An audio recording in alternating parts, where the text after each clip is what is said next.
पुस्तकांच्या गावामध्ये या गावाचं लोकार्पण करण्याकरता या ठिकाणी त्यांच्या संकल्पनेतून पुस्तकांचं गाव साकारलं। हे राज्याचे शिक्षण आणि मराठी भाषा विभागाचे मंत्री विनोद तावडेजी, त्याचप्रमाणे आमचे सहकारी मंत्री एकनाथ शिंदेजी, विजय शिवतरेजी, महादेवराव जानकरजी, आमचे सहकारी आमदार मकरंदाबा पाटील, या गावच्या सरपंच श्रीमती वंदनाताई भिलारे, सन्मान्य संजीवराजे नाईक निंबाळकर, बाळासाहेब भिलारे, श्री भूषण गगराणी, श्री चंद्रकांत दळवी, श्रीमती श्वेता सिंघल, श्री अतुल भोसले, श्री विक्रम पावसकर, या ठिकाणी मंचावर उपस्थित सर्व मान्यवर, या कार्यक्रमाकरता विशेषत्वाने या ठिकाणी उपस्थित झालेले सर्व ज्येष्ठ साहित्यिक, कवी, साहित्य आणि संस्कृतीच्या क्षेत्राला ज्यांनी नावारूपाला आणलं अशी सर्व मंडळी,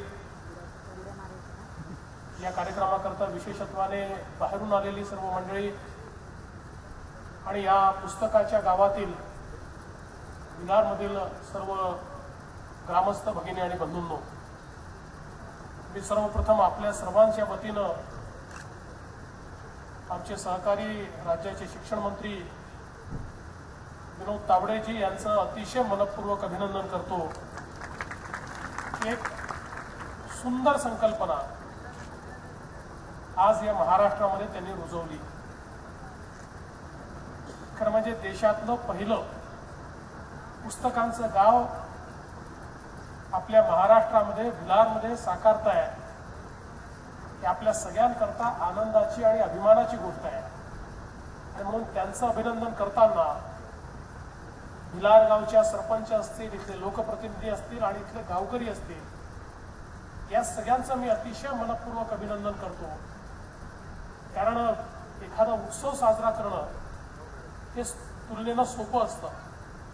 उत्सवाकरता काही दिवस आपल्या जीवनातले द्यावे लागतात, आपल्या जीवनातली काही जागा ही उत्सवाकरता काही काळाकरता द्यावी लागते, पण सदा सर्व काळ पुस्तकाचं गाव म्हणून ओळखल्या जाणाऱ्या गावामध्ये आपलं मन आणि त्यासोबत आपलं घर हे देखील ज्या लोकांनी सदा सर्वदा करता उपलब्ध करून दिलं, त्या संपूर्ण गावकऱ्यांना मी मानाचा मुजरा करतो, त्यांचं मनपूर्वक अभिनंदन करतो।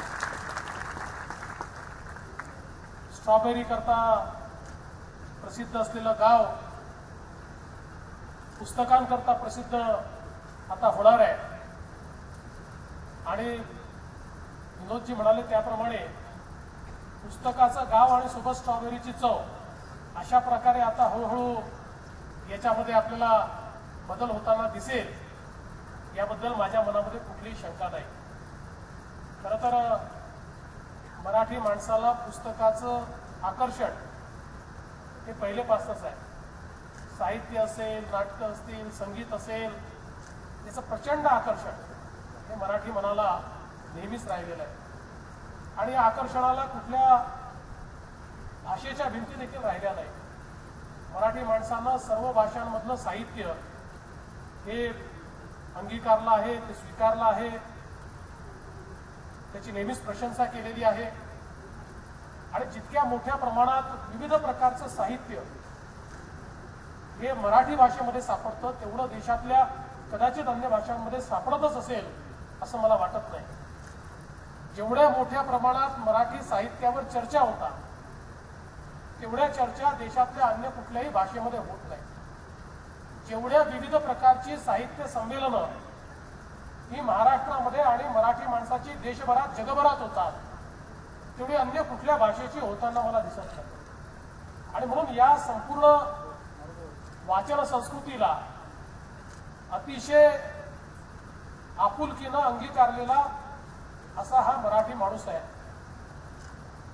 आणि अशा या संपूर्ण साहित्याच्या क्षेत्रामध्ये आज एक नवीन पाऊल, एक नवीन इतिहास आज तयार होतोय तो या पुस्तकाच्या गावाच्या रूपानं.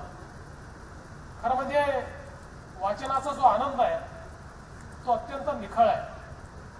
आणि अनेक वेळा लोकांना असं वाटतं की आशयघन अशा प्रकारचं साहित्य वाचलं तर त्यातनंच ज्ञान मिळतं. ज्ञान हे त्यातनं मिळतंच, पण ज्ञान हे सगळ्या प्रकारच्या साहित्यातनं मिळतं, कथा कादंबऱ्यातनंही मिळतं.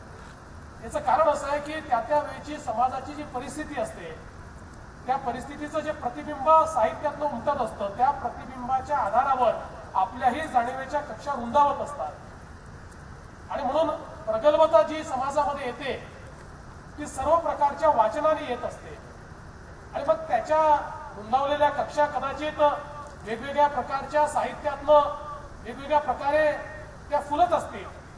पण मला असं वाटतं की साहित्यातले सगळे प्रकार जे असतील त्या प्रकाराने निश्चितपणे मनुष्य म्हणून आपल्याला कुठेतरी प्रगल्भ हे होता येतं.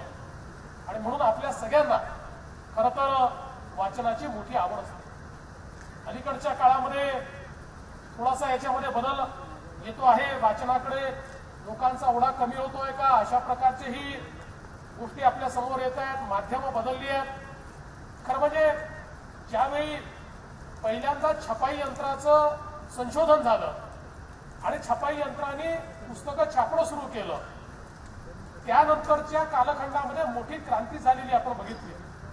अगदी छपाई यंत्राची सुरुवात झाल्यानंतर मोठ्या प्रमाणात बायबलची छपाई झाली, त्यातनं प्रोटेस्टंट सारखा एक पंथ निर्माण झाला किंवा वेगवेगळ्या प्रकारच्या राज्यक्रांतीमध्ये त्या त्या वेळच्या पुस्तकांचं साहित्याचं साहित्यिकांचं जे काही योगदान आहे सामान्य माणसामध्ये एक स्फुल्लिंग पेटवण्यामध्ये त्या त्या काळामध्ये या पुस्तकांनी जी महत्वाची भूमिका ही निभावलेली आहे. किंवा भारताचा जरी आपण विचार केला तरी आपल्या स्वातंत्र्य लढ्यामध्ये आपल्या इथे जे साहित्य तयार होत होतं, जी पुस्तकं तयार होत होती, जी वर्तमानपत्र अक्षरशः त्या काळामध्ये शब्दातनं आग ओकत होती, त्याचं जे काही योगदान आहे हे योगदान आपण कधीच विसरू शकत नाही. आणि आज जरी थोडीशी माध्यमं बदलत असली, कदाचित आम्ही थोडं डिजिटल फॉर्मॅटमध्ये जात असलो तरी देखील विचार शब्द याचं महत्व काही त्यांनी कमी होत नाहीये, किंबहुना ते काही संपत नाहीये. अनेक वेळा चिंता ही वाटते की वाचायची सवय संपली तर काय होईल. पण मला असं वाटतं की सवय संपू शकत नाही, कारण मनुष्याचा स्वभाव हा मूळ ज्ञान पिपासेचा किंवा ज्ञानाकडे जाण्याचा, ज्ञान पिपासू अशा प्रकारचाच आहे. ज्ञान हे मिळवलं पाहिजे, ते मिळवण्याची प्रत्येकाची इच्छा असते. त्याची माध्यमं वेगवेगळी असू शकतात, त्याला मिळालेली संधी वेगवेगळी असू शकते, पण तरी देखील प्रत्येकाला आपल्याला ज्ञान मिळालं पाहिजे हे मात्र निश्चितपणे वाटत असतं. अगदी छोट्या छोट्या कीर्तनाचे कार्यक्रम देखील ज्यावेळेस गावामध्ये होतात त्यावेळेस त्याच्या माध्यमातून जे ज्ञान हे प्राप्त होतं तेही प्राप्त करून घेण्याचा एखादा अशिक्षित माणूस देखील प्रयत्न करतो, कारण त्या कीर्तनातून प्राप्त होणारं ज्ञान हे देखील त्याच्या मनाला सुखावून टाकणारं असतं. आणि म्हणून आपल्या इथे जी काही एक मोठी वारकरी संप्रदायाने एक मोठी संस्कृती तयार केली की ज्या संस्कृतीतनं माणसाच्या प्रगल्भतेमध्ये, माणसाच्या आध्यात्मिकतेमध्ये, माणसाला संवेदनशील बनवण्यामध्ये आणि एक प्रकारचं वेगळं नातं ईश्वराशी निसर्गाशी तयार करण्यामध्ये जी काही या संस्कृतीच्या माध्यमातून योगदान आपल्याला पाहायला मिळतं, मला असं वाटतं की ह्या सगळ्या गोष्टी ज्यावेळेस आपण आपल्या समाजामध्ये पाहतो त्यावेळी हे आपल्या मनात निश्चितपणे बिंबवून घेतलं पाहिजे की कुठल्याही परिस्थितीमध्ये ज्ञान मिळवण्याची जी काही इच्छा आहे ती समाप्त होऊ शकत नाही. ती जोपर्यंत समाप्त होणार नाही तोपर्यंत साहित्य आहे, संस्कृती आहे, पुस्तकं आहेत, ही पुस्तकं संपू शकत नाहीत. खऱ्या अर्थानं आपल्या देशामध्ये आपण एका गोष्टीने खूप मागे राहिलो आणि ती गोष्ट म्हणजे डॉक्युमेंटेशन.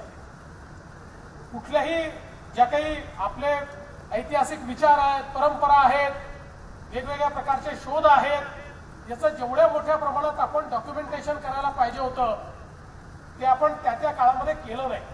कदाचित आपला जो जुना श्रुतीचा एक परंपरा आहे त्या परंपरेवर आधारित अनेक वर्ष आपण चाललो, पण आपण बघितलं तर 300, 400, 500 वर्षापूर्वी ज्यांच्या संस्कृतीला थोडी उभारी आली त्यांनी डॉक्युमेंटेशनच्या आधारावर त्यांच्या संस्कृतीने निर्माण केलेलं साहित्य किती उत्तम आहे हे आपण आज देखील त्या साहित्याचा विचार करतो, त्यांच्या वैज्ञानिक पद्धतीचा विचार करतो, त्यांच्या विज्ञानाचाच आपण त्या ठिकाणी अभ्यास करतो. पण हेच जर डॉक्युमेंटेशन आम्ही केलं असतं तर मला असं वाटतं सुश्रुत असेल, चार्वाक असेल, हे कितीतरी म्हणजे मॉडर्न मेडिकल सायन्सेसच्या कितीतरी आधी यांनी संपूर्ण शरीराची रचना कुठल्याही मशीनचा विचार न करता त्या ठिकाणी आपल्याला सांगितली किंवा कदाचित माणसाच्या शरीरातलं हाड आणि हाड हे कसं आहे, त्याची रचना कशी आहे, त्याला काय इजा होऊ शकते, ते परत आपल्याला नीट कसं करता येईल हे देखील आपल्यापर्यंत पोहोचवण्याचं काम केलं. किंवा शून्याचा शोध असेल, गणित असेल, भूगोल असेल, खगोल असेल, या प्रत्येक गोष्टीमध्ये इतक्या मोठ्या प्रमाणात त्या कालावधीमध्ये आपण काम केलं, पण त्याचं डॉक्युमेंटेशन आपण करू शकलो नाही. पुस्तकाच्या स्वरूपामध्ये पुढच्या पिढीपर्यंत त्या सगळ्या गोष्टी आपण पोहोचवू शकलो नाही. आज आपण अनेक वेळा बायोफ्युचरोलॉजिस्ट अल्विन टॉफलर यांच्या सारख्यांचा विचार करतो, पण त्याच्या कितीतरी आधी हे तर या 19व्या 20व्या शतकातलं 20व्या किंवा 21व्या शतकातलं हे सगळं ज्ञान आहे. पण हे आजपासून 2000 वर्षापूर्वी 1500 वर्षापूर्वी भविष्याचा वेध काय आहे हे ज्या लोकांनी लिहून ठेवलं, भविष्यामध्ये काय होणार आहे हे ज्या लोकांनी लिहून ठेवलं, खरं म्हणजे आज ही जर वाचन संस्कृती, ही जर पुस्तकांची साहित्याची संस्कृती ही जर आपण जपून ठेवली तर कदाचित आपण पुढच्या पिढीला ज्या गोष्टी द्यायला पाहिजेत, ज्या पुढच्या पिढीपर्यंत जायला पाहिजेत त्या गोष्टी आपण पोहोचवू शकू आणि त्यातनं जो मूळ विचार आहे तो विचार देखील सर्वांपर्यंत पोहोचेल. सगळ्यात महत्वाचं या ठिकाणी मला एका गोष्टीचा आनंद आहे की सर्व प्रकारची पुस्तकं या ठिकाणी आपल्याला उपलब्ध आहेत. कथा कादंबऱ्या आहेत, चळवळींची पुस्तकं आहेत, वेगवेगळ्या प्रकारची वैज्ञानिक पुस्तकं आहेत. त्यामुळे पुस्तकाच्या गावाला गेल्यानंतर आपापल्या अभिरुचीप्रमाणे आपल्याला जे वाटतंय त्या प्रकारचं पुस्तक आपल्याला या ठिकाणी वाचायला मिळेल. आणि खरं म्हणजे जर एखाद्या व्यक्तीला आपण विचारलं की तुला पुस्तक वाचायला आवडेल का, तर तो नेहमी हेच सांगतो की शांतपणे एखाद्या ठिकाणी बसून जर एक दिवस पुस्तक वाचता आलं तर यापेक्षा निखळ आनंद कुठला नाही आहे. आणि अलीकडच्या काळात हा आनंद तर कोणाला प्राप्त होतच नाही. आणि जेवढी शहरं झाली आहे, मुंबई असेल, पुणे असेल, नागपूर असेल, इथल्या लोकांकरता तर हा आनंद संपलेलाच आहे.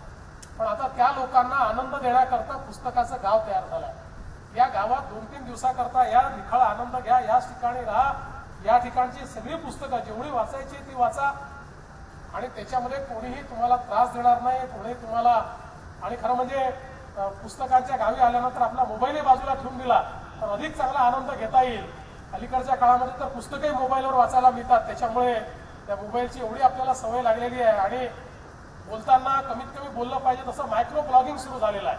म्हणजे एकीकडे याचा आनंद आहे की मराठी माणूस आता मोठ्या प्रमाणात ब्लॉग्स लिहायला लागला आणि ब्लॉग्सच्या माध्यमातून तो आपलं जे काही आपली अभिव्यक्ती आहे ती अभिव्यक्ती करतोय. पण ती अभिव्यक्ती आता 160 शब्दांमध्ये त्या ठिकाणी अक्षरांमध्ये आता त्या ठिकाणी बंदिस्त झालेली आहे. आणि ती ठीक आहे, पण ती देखील चांगली गोष्ट आहे. पण ही अभिव्यक्ती अधिकाधिक झाली पाहिजे.